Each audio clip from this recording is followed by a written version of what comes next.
kutandika video okusoka njagalo na warninga Shamim Malende kanso Shamim Malende na kuwarninga nenkugamba mwanyinaze guno omusango golimu omusango gw'abasegirinya bagenda kumalira mafutago bagenda kumalira biseera byo fe bano basegirinya twabasaddaka nchiddamu kanso Shamim Malende na kugamba era nsiba nkugamba nti ebintu by'abasegirinya bino birimu bichamu gogendayo ng'omuntu agenzo ba representinga naye waliwo omuzannyo oguzannyibwa ku bintu bino era omuzannyo guno Ssegirinya bwe yagaana okugubeeramu kyova olaba nga afuuse victim.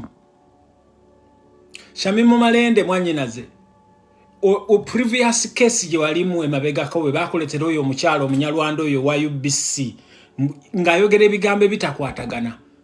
Kanso Shamim Malende mbadde nkusaba obeerenga zaake bwe yakedde ku makya n'agamba abalooya be ne bava mu bintu bino eby'ekisirusiru.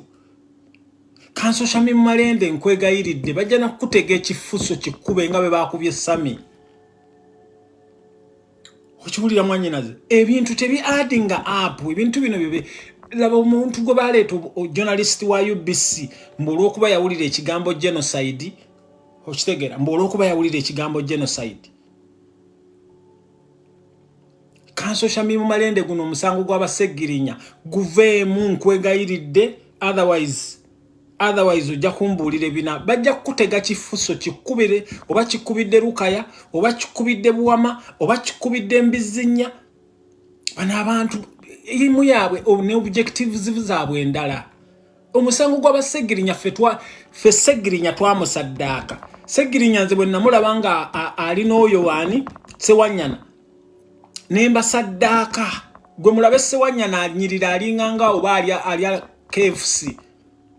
Ssewanyana endabika gy'alabika alabika nga ali mu kkomera oba mukitegeera. So Ssewanyana nze ne Ssegirinya fe twabasaddaaka. So Kanso Shamim Malende next time bagenda kukuwestingira time yaabwe bwe batyo kati mama wa ono yali aclaiming okuba mama wa Ssegirinya mbu bagenda kumuta n'ogende ewa mama Lususu n'okaaba bwe twakera ku makya ne tukikuba nti Ssegirinya baagala kukola ki baagala kutwala mu State House byalemu byokugenda mu State House. Mwanyinaze salamu alaikum salamu wa rahmatullahi wa barakatuh. So Kanso Shamim Malende please don't waste your time. Kakati kansubire nti